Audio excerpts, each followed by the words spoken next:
Bismillahirrahmanirrahim. This is the second news on 11th March newspaper front page dawn. ECB rejects pleas to withhold notifications of Wada Gilani. Notifies the victory of 48 senators elect by Iftikhar Khan. Islamabad, the Election Commission of Pakistan, ECP, on Wednesday notified victory of 48 senators elect, including former Prime Minister Yusuf Gilani and Minister for Water Resources Passcode, who are facing legal challenges concerning their eligibility. The ECP earlier in the day rejected pleas seeking withholding of victory notifications of Mr. Wada over his dual nationality controversy and of Mr. Gilani for allegedly buying votes in the recently held Senate polls.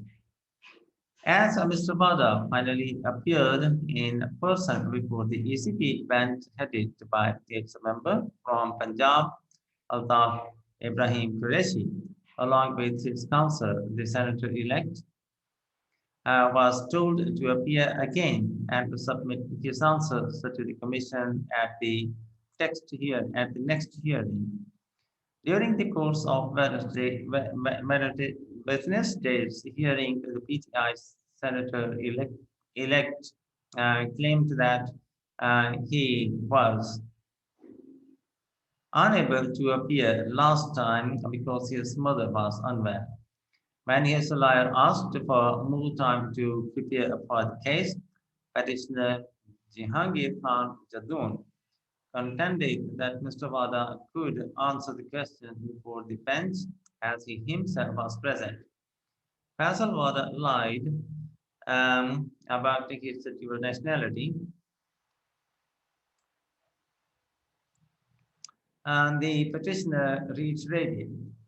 The ECP's Punjab member pointed out that Mr. Wada had left blank several columns in his nomination papers for the National Assembly in 2018 general elections. The Islamabad High Court IAC had already declared Mr. Wada's affidavit regarding his nationality as false. The petitioner argued, adding that it was the ECP's responsibility to stop a dishonest man from becoming a lawmaker. While addressing the minister, the petitioner said, "You were asked three questions. Tell us why some sections in the nomination papers were left empty." Mr. Wada replied that he was a layman and that this is a political case. He said the petitioner, Jahangir Khan, was a confidant of ex-premier and the supreme leader of the opposition party, Nawaz Sharif. Later, the PTI senator-elect showed the ECP of his attendance at the next hearing on March 18. Meanwhile, another petition was filed by Rashid A. Rizvi to stop the ECP from notifying Mr. Wada's Senate victory. He said Mr. Wada had mentioned the United States as his place of birth in his passport. He should be asked when he gave up his nationality. He should be given temporary relief by stopping Faisal Wada's notification.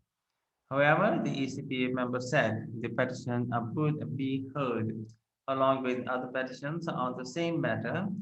We can de-notify after the decision is taken regarding Wada's ineligibility, but we cannot stop the notification at the moment. Mr. Jadoon argued that if the notification was not stopped, the minister would be able to cast his vote in the election for Senate chairman and deputy chairman, scheduled to be held on March 12. Mr. Qureshi replied that the right of those who had voted for Mr. Wada in the recent Senate polls could not be negated either. while the ECP also rejected the PTI's petition to block the notification of Mr. Gilani's victory in the Senate election. The Commission issued notices to all parties related to the video scandal against Mr. Gilani's son, Ali Haider Gilani, for hearing on March 22. Gilani asked to quit race. While interacting with reporters outside the ECP office after the issuance of the notices in the video scandal escape, MPTI's Malika Bukhari said, if you, Mr. Gilani, and your son are issued notices and you are asked to explain whether you used corrupt practices and stole votes, you have already lost and take yourself out of the race for the PDM candidate for Senate. And chairman's election, she said, adding that Mr. Gilani no longer had any moral justification to contest the election. Ms. Bukhari, who was accompanied by Farooq Habib and Alia Hamza Malik, of the ruling PTI said the first part of their petition related to the video of Mr. Gilani's son had been held maintainable, putting a question mark on the former Prime Minister's claim to be honest and truthful. Mr. Habib told reporters that the ECP had wanted the video and issued notices relating to it. This means the ECP has seen our evidences and that there is credibility in them, he said. While talking to journalists, Mr. Malik wondered why the PDM's slogan of vote for Israel had not been respected by the opposition parties themselves in the recent Senate elections. She alleged they had used money to influence the results. PDM warned of Gilani's disqualification.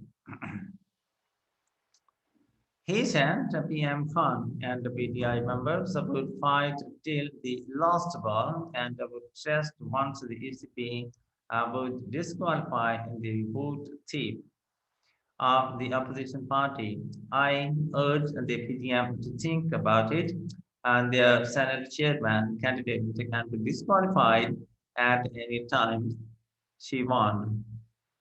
The PTI had approached the electoral body after a video emerged in which Mr. Gilani's son, Ali Haider Gilani, was filmed telling the ruling party lawmakers how to waste their votes.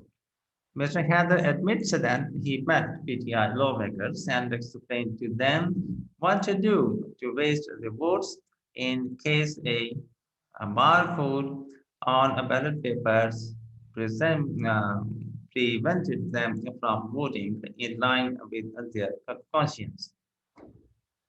And in the end, the formal request, if you have not yet, please subscribe our channel and press the like and bell button to get the first of us.